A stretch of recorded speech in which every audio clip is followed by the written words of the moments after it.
This photo shows Windsor Mayor Drew Dilkens violating pandemic dining restrictions. It was taken just hours after he held a news conference urging a crackdown on rule breakers. A look at our gorgeous city at night. We had that mix of sun and clouds today after some snow over the weekend, but rain is coming this week. Colette Kennedy will have the latest for us later in the show.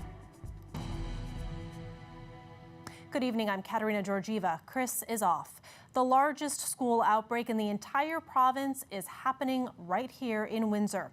FW Begley has reported 39 cases of COVID-19.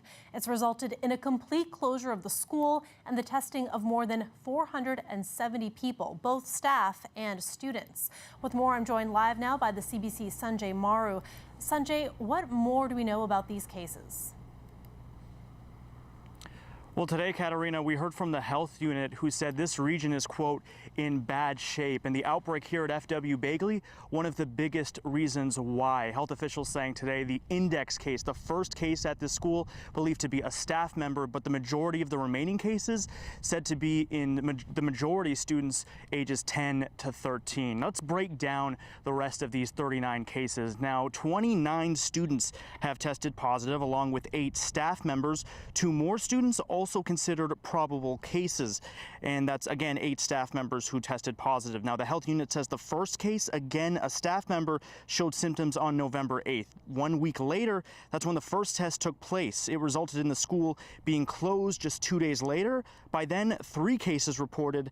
Now that number has risen to 39. And health officials today also spoke about the challenges with addressing an outbreak at this school specifically, pointing to things like income inequality, the struggle for some families to access technology for their children, and the fact that for many, English is a second language, so communicating certain health language can be a challenge in cases like this.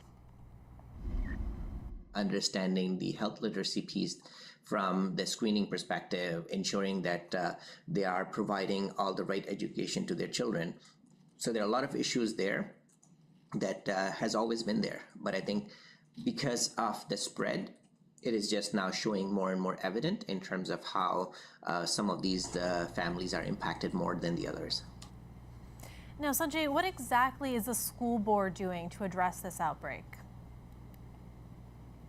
Well, Katerina, officials with the school board say they met with the health unit today, mainly to discuss next steps, to discuss how things move forward from here. And in about 12 hours from now, this building is expected to be filled, attended by cleaning staff from the school board to really get into the nitty-gritty of the school to make sure that that deep clean is underway. That's expected to start tomorrow and run through Thursday. And the board says they'll be dressed in full PPE and clean everything from the desks to the handrails to the floors. Now, we should note that there had been a COVID-19 assessment center that had been set up for student staff and student members, rather the families of these students, here at FW Begley, but the original clinic was set up at the Windsor Regional Hospital Met Campus. That happened Thursday and Friday, and then again that second clinic was set up here at the school. That was Saturday and Sunday. That's since been taken down to make way for that deep clean. Now, as you mentioned off the top, Katerina, for these students, it's resulted in a full closure of the school. So now the big question is, where are they going to go to turn for alternative learning? Well, they're doing that from home. They're going to continue their learning virtually. And I did, again, forward those concerns from the health unit about access to technology. Will all students that are now learning from home have access to a computer? Here's how the board responded to that. Last week we spent some time, the teachers did ask the families who needed devices and who didn't. They have been distributed, and I think they're still continuing just in a few today. But other than that, staff's technology was provided to them on Friday, and that we had delivered students who needed devices. And finally, I want to point to these numbers by the health unit today showing the greatest occupational risk for people this month in the region of Windsor, Essex. And you can see in terms of COVID-19 spread, the biggest risk being a student, a significant increase here compared to working on a farm or being a healthcare worker. And again, this school outbreak, not the only one in Windsor, Essex. All students and staff at W.J. Langlois Catholic Elementary continue to be dismissed after that school saw 4 confirmed cases. Katerina. Thanks, Sanjay. The CBC's Sanjay Morrow reporting live tonight. Windsor Essex as a whole is in bad shape, as Sanjay mentioned, when it comes to COVID-19. Cases continue to climb, with another 36 reported today and a number of outbreaks. Now, as Sanjay mentioned, Begley isn't the only school. Langlois Catholic Elementary is also in an outbreak, with all staff and students dismissed. 4 cases of COVID there. The health unit is also investigating an additional possible school outbreak. There are also 5 long-term care and retirement homes in outbreak right now, plus an outbreak at the University of Windsor at a residence there. And lastly, another outbreak at a workplace in the agriculture industry in Leamington. To try to keep up with the expectations that were put both on students and on teachers has just been honestly impossible. High stress, exhaustion, and heartbreak. Just some of the words one Windsor teacher is using to describe teaching during the pandemic. We'll hear more about why she thinks the current system isn't working in just a few minutes. On the same day, Windsor Mayor Drew Dilkens was touting more enforcement for COVID-19 rule breakers, he was breaking one of the rules himself. A photo posted on social media shows the mayor breaking COVID-19 dining restrictions. Jacob Barker has been looking into this and joins me now. Jacob, what happened here? Well, Katerina, last Wednesday evening, just hours after the mayor came together with municipal leaders saying it was time to get tough on violators of COVID-19 restrictions, he attended a dinner meeting. Here's the picture of that meeting. It was posted to Instagram. It clearly shows 8 people, including the mayor, seated at a table at Nico Taverna on Erie Street. The Instagram account where it was posted is called Canadian Club Whiskey Ambassador, and it's run by Tish Harkis, who is brand ambassador for Canadian Club Whiskey. Also in the picture, Gordon Orr, Chief Executive Officer of Tourism Windsor, Essex, Pelee Island. So this is clearly in violation of provincial regulations last week, which capped the number of people allowed together at 6, with at least 2 meters in between them or separated by an impermeable barrier. The owner of the restaurant did take responsibility when I called for the fact that there were 8 people seated together at that table. He said he really didn't have a good explanation for how it happened. He said the reservation was made at the beginning of October when parties of 10 were still allowed. He says he's getting a lot of calls from the health unit regarding rules and was in the midst of calling people to downsize their reservations. So, Jacob, how is the mayor responding to this today? Well, Katerina, as we mentioned, the same day this photo was taken, the mayor was out publicly speaking about enforcement of COVID-19 restrictions.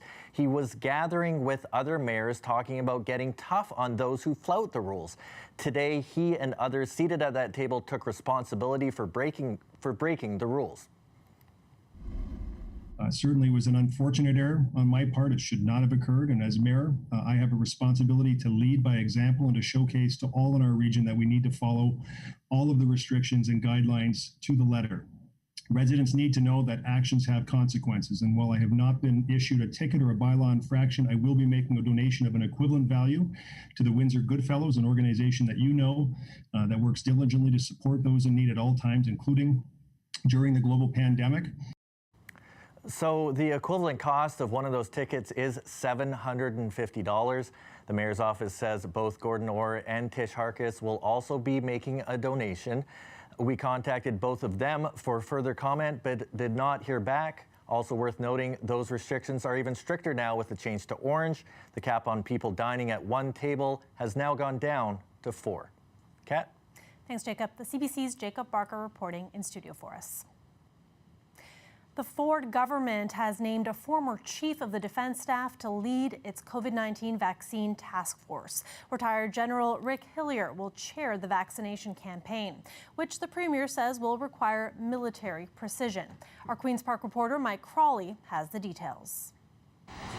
3 vaccine candidates are now showing evidence they can protect people against COVID-19, and that means it could be as early as January when Ontario deploys its first shots. Rolling it out, distributing this vaccine, it will be a massive logistical challenge. In fact, without the right planning, it risks being a logistical nightmare. So the premier is picking an expert in logistics to chair Ontario's vaccine task force. Retired General Rick Hillier. He commanded NATO troops during the war in Afghanistan, and he'll be joined on the task force by medical experts. Their job will be to provide us with advice and recommendations focused on the timely and efficient rollout of Ontario's COVID-19 immunization program. Likely the first question they'll need to answer, who should be first in line for the vaccine? Really percolating to the top are those who are most vulnerable to severe illness and death, and that would be older adults and people with significant comorbid illness, or healthcare providers, frontline healthcare providers. The second biggest challenge for the campaign? Persuading people that it's important to get vaccinated. It's not going to be a one-size-fits-all message. We're going to have to work at the neighborhood level, I would imagine. Ontario's public health messaging has been led by Dr. David Williams. He was due to retire in February. Today, the government announced it wants to extend his term. I just do not ever believe in changing a dance partner in the middle of a dance, especially when he's an incredible dancer, like Dr. Williams. Williams has faced criticism for his, at times, meandering style of communicating. And one's out of school at the same time in different modalities and hybrids and working that, so it's an ongoing restructuring of how we handle it. He's a man of integrity, a man of honesty, and he's passionate about helping the people of Ontario. This afternoon, the government asked all the parties at Queen's Park to agree to extend Dr. Williams' term immediately. The New Democrats declined, saying this isn't a decision that should be rushed. The extension will get approved, however, although it might be delayed by a few days since the government has a majority. Mike Crawley, CBC News, Toronto. Nearly 100 people are still out of their apartments after a Halloween fire in East Windsor. One couple has struggled to find a temporary place to stay because of the city's tight rental market. It's hard. It's very hard. Hard on the kids also because they have to wake up really early in the morning because all their schools and his work is all on that side of the town. So it's extremely hard, and finding a place is another story. It's been a challenge. It's been a challenge, yeah. They both work full-time as personal support workers, and they say they can't find an affordable or suitable place for them and their 2 children to stay. Their building is expected to reopen within 6 months to a year, so they're looking to pay rent month to month, but everywhere they go, they're asked to sign a 1-year lease. Even if you tell them the story, they don't seem to be sympathetic to that. You know, they just want that 1-year lease signed, and that seems to be the biggest challenge. You know, we want to go back to where we lived. That's where our whole life is centered around, right? But we're practically days from being homeless right now as we speak. By end of this month, we will not have any place. They say they feel beat down and overwhelmed. Their friends and colleagues are pitching in, raising money to help with any moving and storage costs. The couple says they're grateful for the help, but it doesn't solve their issue of finding a temporary home. In the meantime, they're looking into motels. City Council is taking a number of steps to address flooding concerns after a heavy rainstorm back on October 28th. Several basements flooded in the area around St. Clair College and in the Devonshire Heights area. A clogged drain near the Herb Gray Parkway is believed to have contributed to the flooding around the college. The city will ask the company that maintains the parkway to report on how it maintains the drains and roadway. Free downspout disconnections will become mandatory for homes in parts of Ward 1. The city will also spend $100,000 to survey ditches and private culverts on streets in Ward 9 impacted by the flooding. A Windsor teacher is speaking out about the unique challenges of teaching at a secondary school during the pandemic. Key issues include lack of preparation time and the condensed courses. The year is split into quadmesters to cohort the students. Last quadmester, Courtney Scratch taught completely online, 2 classes, 60 students, no prep time. She says it made it close to impossible sometimes for students and staff to keep up with the expectations. To make it happen, I woke up every morning at about 4 o'clock. I would prepare lessons right until school started at 9. I would teach through the day, usually working through my lunch hour to kind of meet with students who were struggling or call parents, take care of emails, teach right through until 3 o'clock. After 3 o'clock, that's when I could catch up on all of the emails that I couldn't read while I was teaching, make more phone calls, take care of any clerical work. Once I got home, I still had assignments to make, assignments to mark, lessons to prepare. Eventually, I would just work until I had to fall asleep, and then I'd set an early alarm to get up and do it all again. So throughout the course of the semester, my students were asking me for very reasonable things. They wanted more review. They were hoping for more frequent assessments to help them with their learning. They were looking for one-on-one time, maybe some small group discussions, other activities, all things that I just couldn't accommodate because there weren't enough hours in the day. One of the things I think is not being discussed enough is the equity issues that arise because of this, because imagine if these students had a teacher who was only working with 30 students and had prep time during the day. You know, the experience that those students would be getting would be absolutely night and day. So it's really not fair to them that this is what they're getting because of the expectations that were piled on their teachers. You mentioned your students and how you feel like a lot of them, you're getting them ready for university, college, post-secondary, and you feel like you can't give them what they need, or that. How does that feel as a teacher, walking away every day feeling like that? It's heartbreaking, honestly. I try not to think about, the semester that could have been or the quadmester that could have been, but sometimes I just think about what could I have done differently had I had more time during the day to work with them in small groups, to work with them individually, how much more dynamic my lessons could have been had I been able to plan them. I was incredibly fortunate. I had an amazing group of students during quadmester 1, all 60 of them, and some of them are just outstanding, and a large percentage of them are continuing their studies in mathematics. So to think that in any way I have failed to equip them for the next steps of their mathematical journey, it breaks my heart in more ways than I can say. The Secondary Teachers Union says Scratch is not alone in how she's feeling, and that a lot of teachers are dealing with stress on top of stress. The union says it's calling for better technology, more technical support, and for a reconsideration of the quadmester teaching model. In addition to the challenges already mentioned, the union says teachers are also dealing with anger from parents. In any model, it's typically the frontline worker that's getting that frustration taken out on them. And I feel like that's happening with our teachers. All of the decisions, many of the decisions that are out there are beyond the teacher's control, but then the parents or students' frustrations, they're hearing it, and when they bring them forward, they're not necessarily being dealt with right away or at all. But the teachers are the ones that are bearing the brunt of it, even though that's beyond their control. And you can read more on this story on our website. You can just go to cbc.ca/Windsor. And when we come back, you might need to get your rain boots out because we've got some showers on the way. But for how long? Colette Kennedy will bring us the forecast when we come back.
Colette Kennedy joins us now with our weather forecast. Now, Colette, I know that it snowed over the weekend, but I got to say that for much of it, I was like, is it snowing? Is it raining? Which is it? Yeah, it was that kind of snow, right? Yeah. I mean, very, very wet stuff and then kind of changing over to rain. But yeah, it was hard to tell and so drastically different in terms of the accumulations of what we're seeing in areas closer to the lakeshore and for Windsor, where it really didn't amount to that much and became more of a rain event or that mix so that it just didn't stick.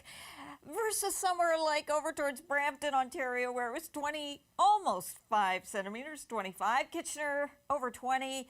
Over at Toronto, they had a new record there. London, 13, and Sarnia, just under 10 centimeters. So, yeah, some very different results as that system went through. And where it did, build up, it was so heavy because it was such wet snow. So very, very difficult to do the shoveling of that. Having a look now, though, at your current temperatures, well above the freezing mark. But tonight, as we cool off, we're actually going to be talking about a wind chill for tomorrow morning.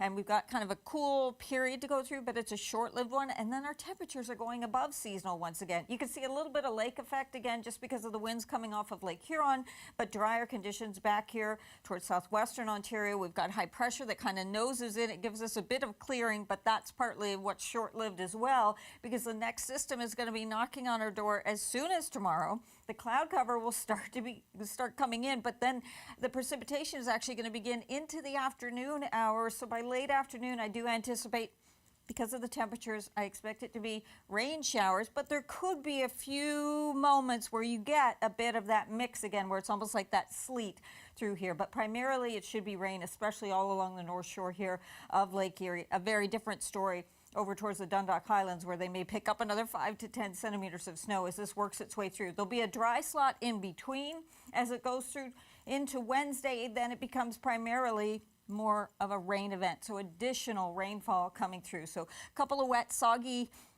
periods that we'll have to deal with, but those temperatures will be coming up. So we'll take a look at those in a moment, because they're going down tonight.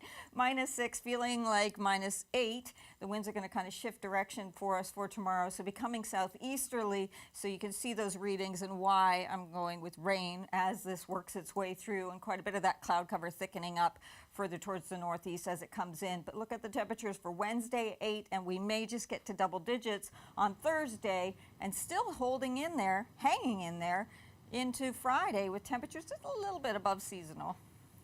It is weird to see all that rain this time of year, though. I feel like I'm ready to announce it's looking like the holidays. We've got the snow coming, but not yet. We got to hold off. You can't count on anything with this November. That's all I'm going to tell you. I mean, look at where we were last Friday, and then, and then a snow event on Sunday. So crazy. Thanks for this, Colette. Yeah, you're welcome.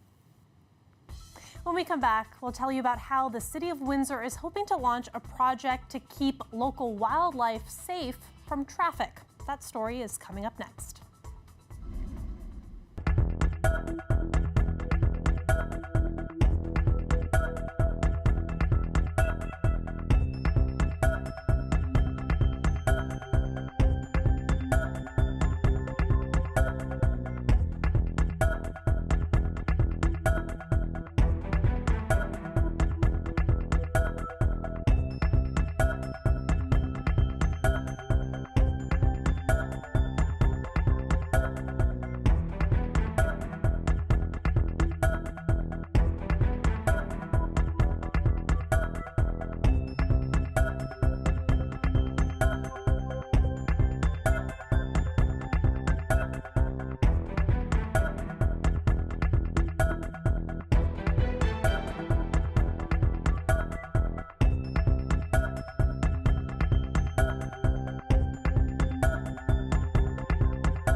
The city is hoping to build a wildlife overpass to bridge Ojibwe Park and Black Oak Heritage Park, dedicated to species from plants to deer, to keep them safe from traffic.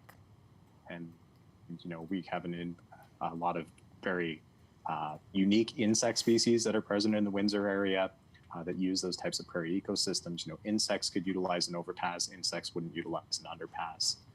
There's flora, plant species, which we wouldn't expect to grow in an underpass, but would definitely be potentially using an overpass to establish. The 50-meter wide overpass would span over the parkway near Broadway Street. Pedestrians would not be allowed to use it, but will have access under it to make their way through. The overpass would cost twice as much as their other option, an underpass, but that also comes with extra maintenance expenses. The environmental assessment report should be done by March 2021.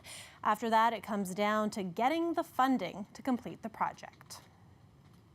That is it for CBC Windsor News. Don't forget, for news anytime, you can go to our website, cbc.ca/Windsor, and we're on social media as well. You can check us out on Facebook, Instagram, and Twitter.